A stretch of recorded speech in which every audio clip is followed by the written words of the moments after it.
Selamat pagi, perkenalkan nama saya Aryati Putri Valentina Ogusungguh. Saya kelas 1 PGSD Pendidikan Guru Sekolah Dasar dengan IMPM 2109100013 dengan dosen pengampun Bu Dian Mulansari, HS, SPD, MPD. Selamat pagi anak-anak. Sebelum kita belajar pada pagi hari ini, alangkah baiknya kita berdoa terlebih dulu. Doanya dipimpin oleh Laura. Silakan nak. Mari kita bersatu dalam doa. Amin. Makasih Laura karena sudah memimpin doanya. Baik, sebelum kita belajar, Ibu akan mengabsen namanya terlebih dulu. Laura, Hadir Bu. Sony, Hadir Bu. bagus hadir semuanya. Sebelum kita memulai pelajaran kita, mari kita bernyanyi lagunya Garuda Pancasila. 1, 2, 3, ya. Garuda Pancasila, akulah pendukungmu. Oke, makasih.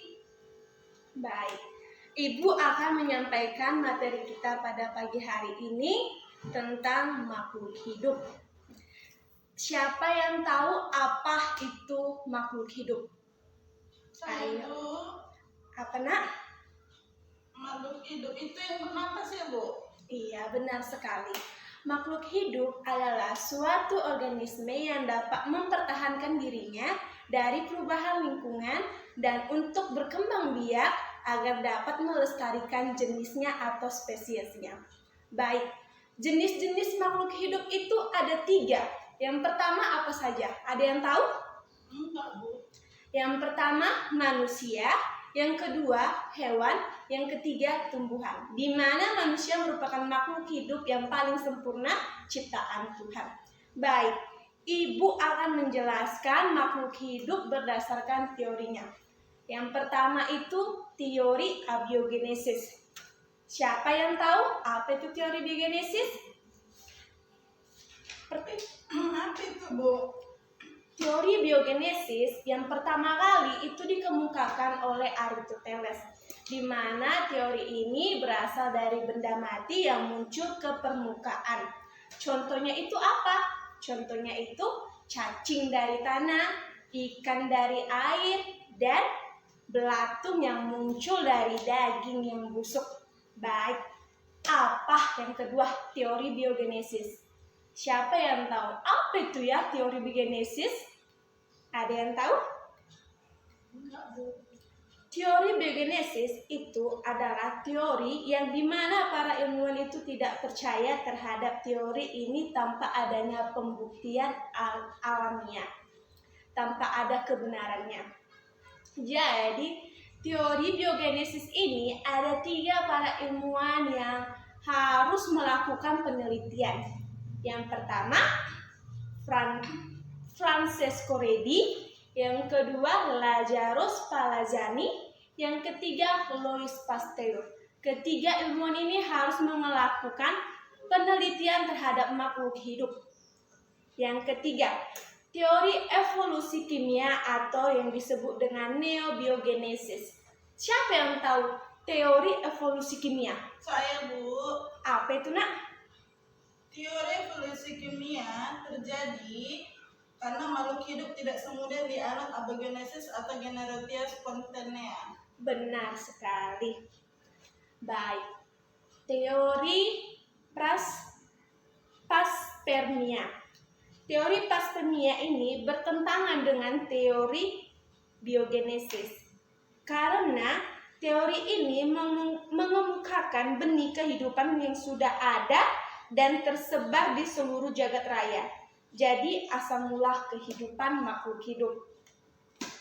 Teori ini bersumber dari benih-benih kehidupan yang berasal dari luar angkasa. Sudah mengerti? Sudah Bu. Yang terakhir, teori penciptaan. Teori penciptaan itu ada beberapa ilmuwan yang kembali ke teori penciptaan karena kembali ke bersumber yang ajaran agama. Sudah mengerti apa itu teori penciptaan? Sudah Bu. Baik. Ciri-ciri makhluk hidup. Pasti kita semua udah tahu apa itu ciri-ciri makhluk hidup.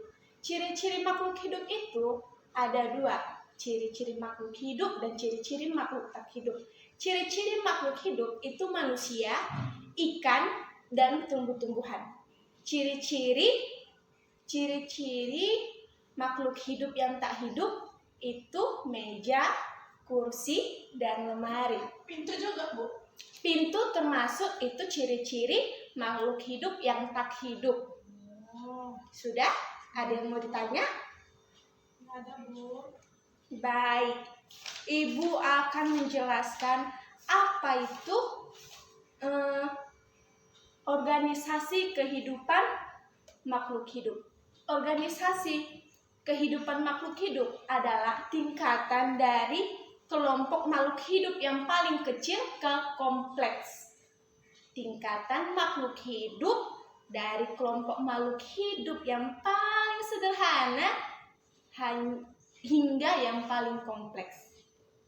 Jadi ada 4 organisasi kehidupan. Saya tahu, Bu, apa itu, Bu. Apa itu? Silakan, Nak. Ada sel, jaringan, organ, sama sistem organ kan, Bu? Pintar sekali.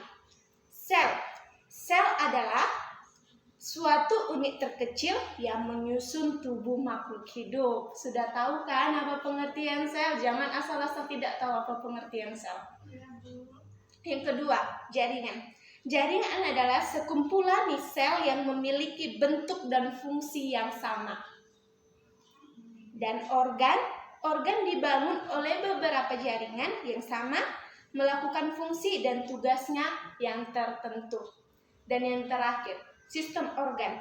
Sistem organ tubuh makhluk hidup itu tidak bekerja dengan sendirinya karena mereka itu saling berkaitan. Jadi mereka itu melakukan tugasnya secara berkelompok. Sekian materi kita pada pagi hari ini. Apakah sudah mengerti? Ada yang ingin ditanya? Enggak, Bu. Sudah mengerti kan? Sudah, Bu. Oke. Materi kita tentang makhluk hidup hari ini sampai di sini saja. Sekian dan terima kasih.